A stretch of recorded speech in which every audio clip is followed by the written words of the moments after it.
Hi friends, welcome back to my channel Mamata kitchen. చింతకాయ తొక్కు ఎలా చేసుకోవాలో చూద్దాం. ముందుగా చింతకాయలు ఇట్లా పెద్ద పెద్దవి తీసుకొని ఒక 2 గంటలు నానబెట్టుకోవాలి. నానబెట్టుకుంటే ఇట్లా మంచిగా మనకు తొక్క అన్నది మంచిగా ఇట్లా వెళ్తుంది అన్నట్టు. మనకు నానబెట్టుకోకపోతే సరిగా వెళ్ళదు. ఇట్లా మంచిగా మనము 2 గంటలు నానబెట్టుకుంటే అట్టిగా ఈజీగా వచ్చేస్తుంది. ఇట్లా అట్టిగానే వచ్చేస్తుంది, తొందరగా వస్తుంది అన్నట్టు. ఇట్లా తీసుకుంటే ఇట్లా తీస్తే మంచిగా వస్తుంది. మనం నానబెట్టకపోతే ఇబ్బంది అవుతుంది తీస్తందుకు. ఇప్పుడు చూసారా ఎట్లా వస్తుందో, ఇట్లా అట్టేనే వస్తుంది. ఇట్లా తొందరగా అయిపోతుంది, మనకు కూడా ఇబ్బంది ఉండదు. చేతులు నొప్పి పెట్టి ఇట్లా తీస్తే బాగుంటుంది. ఇట్లా పెద్ద పెద్దవి తీసుకోవాలి. ఒక స్పూన్ పట్టి ఇట్లా తీసుకుంటే పోతుంటే వస్తుంది. ఇట్లా ఇలా తీసుకోవాలి.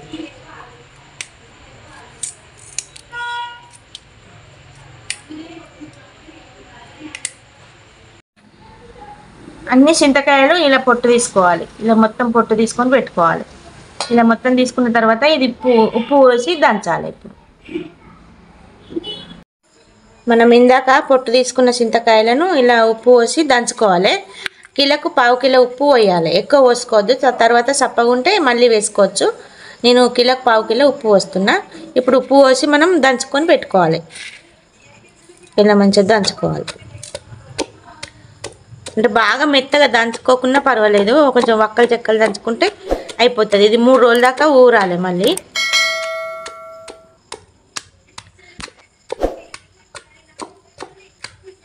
ఇలా ఉప్పు పోసుకుంటా కొద్దిగా పోసుకుంటూ దంచాలి. దంచి పెట్టుకుంటే ఊరుతుంది అన్నట్టు. ఉప్పు సన్నపు ఉప్పు పోసుకోవద్దు, దొడ్డు ఉప్పు పోసుకోవాలి. ఇప్పుడు దంచుకున్న చింతకాయని ఇలా మంచిగా ఇలా దంచుకోవాలి మెత్తగా. కొంచెం వక్కలు చెక్కలు అంటే మామూలుగా మెత్తగా దంచుకోవాలి. ఇప్పుడు ఇది దంచుకున్న దాన్ని ఒక డబ్బాలో స్టోర్ చేసుకుంటాను. ఇప్పుడు ఇలాంటి డబ్బా, ప్లాస్టిక్ డబ్బాలో స్టోర్ చేసి పెట్టుకోవాలి. 3 రోజుల దాకా చేసి పెట్టుకోవాలి. ఇలా ప్లాస్టిక్ డబ్బా అయితే బాగుంటుంది. మన స్టీల్ డబ్బా కానీ సిల్వర్ డబ్బాలో కానీ వేసుకోవద్దు. ఇలా ప్లాస్టిక్ డబ్బాలు వేసుకుంటేనే బాగుంటుంది. అలాగనే మిగతా చింతకాయలు కూడా మనం దంచి పెట్టుకోవాలి. మన దగ్గర ఉన్న చింతకాయలన్నీ ఇలాగనే దంచి పెట్టుకోవాలి. ఇది 3 రోజుల దాకా నిల్వ. ఎందుకంటే లోపల గింజ అన్నది మంచిగా నాని మనకు తీయడానికి ఈజీ ఉంటుంది.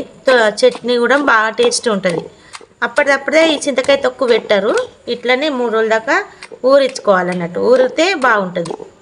మనకి ఈ లోపల చింతగింజ అన్నది బయటకు వచ్చేస్తుంది. 3 రోజులు అయితే బయటకు వస్తుంది అన్నట్టు. ఇట్లా మనకు మెత్తగా అవుతుంది కాబట్టి తొందరగా మనకు ఈజీగా తీయచ్చు అన్నట్టు. అందుకే 3 రోజుల దాకా నిల్వ పెట్టుకుంటారు చింతకాయ పచ్చడి.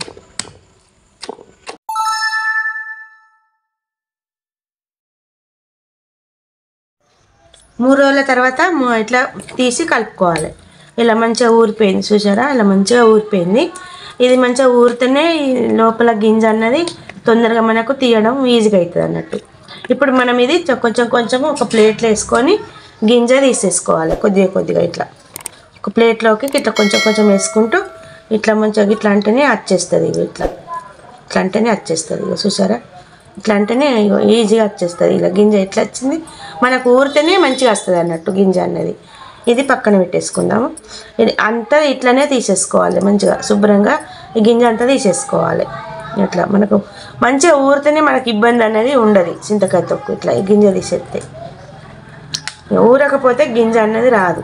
ఎంత మంచిగా వస్తుంది చూసారా, ఇట్లా ఊరితే మంచిగా వస్తుంది అన్నట్టు. చింతకాయ మొత్తం గింజ తీసుకొని పక్కన పెట్టుకున్న తర్వాత దానికి సరిపడా నేను అది కిలో అయింది. నేను 1.5 కిలో తీసుకున్నా. అది తొడిమేలు అవన్నీ పోతే మనకు కిలో అవుతుంది. పచ్చిమిర్చి ఇట్లా పండు మిరపకాయలు తీసుకోవాలి. ఇట్లా మంచిగా తోటకాయలు తీసుకోవాలి, మంచిగా ఉంటుంది అన్నట్టు. లేకపోతే వేరే కాయలు తీసుకుంటే తీయగా తొక్కు అనేది మంచిగా ఉండదు.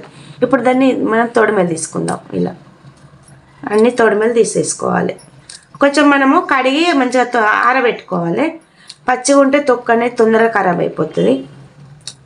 కడిగి మంచిగా ఒక 10 నిమిషాలు ఆరబెట్టుకుంటే సరిపోతుంది. ఇలా అన్ని తొడిమేలు తీసేసుకోవాలి.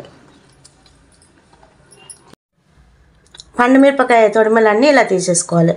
ఇలా మొత్తం ఒక్కొక్కటి మంచిగా తీసేసుకున్న తర్వాత దీంట్లోకి ఎల్లిగడ్డలు వేసుకోవాలి. 1/2 కిలో అవుతాయి. కిలోకి 1/2 కిలో మనకి ఇష్టం కొంచెం తగ్గించుకున్నా తగ్గించుకోవచ్చు.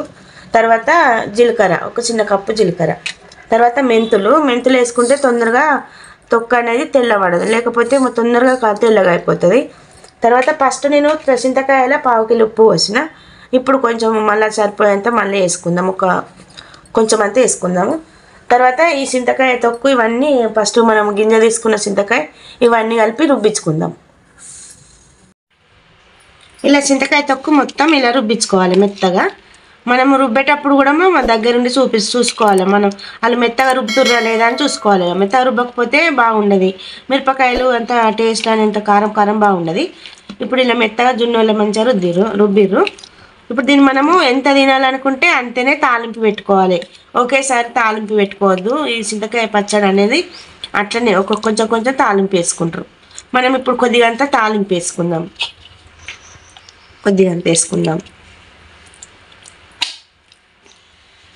ఇది ఇప్పుడు తాలింపు వేసుకుందాం. తాలింపుకు కావాల్సిన పదార్థాలు జీలకర్ర, ఆవాలు ఇలా కొంచెం వేసుకోవాలి. తర్వాత 2-3 ఎల్లుల్లిపాయలు ఇలా పొట్టు తీసి పెట్టుకోవాలి.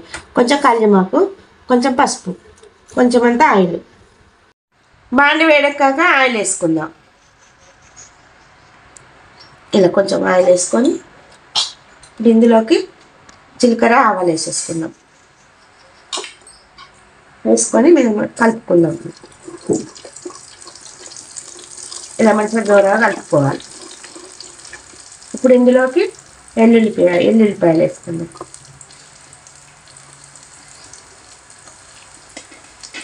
వేసుకొని కలుపుకుందాం. మంట తక్కువ పెట్టుకొని వేసుకోవాలి. ఇప్పుడు ఇందులోకి కల్యమాకు వేసుకుందాం.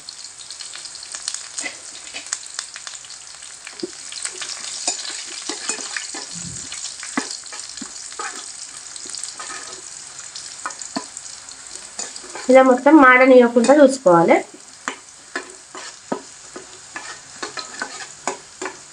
ఇలా దూరంగా ఫ్రై కావాలి. ఇది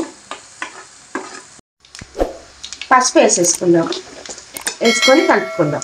ఇప్పుడు ఇందులోకి చింతకాయ తొక్కు వేసేసుకుందాం.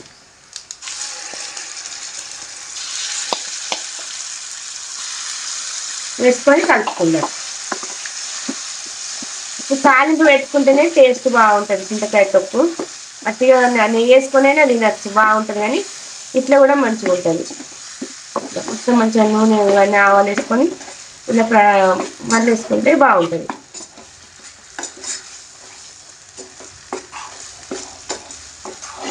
ఇలా మొత్తం మంచిగా కలుపుకోవాలి. చూసారా ఇలా ఉందో? తాలింపు పెట్టుకుంటే ఇలా ఉంటుంది.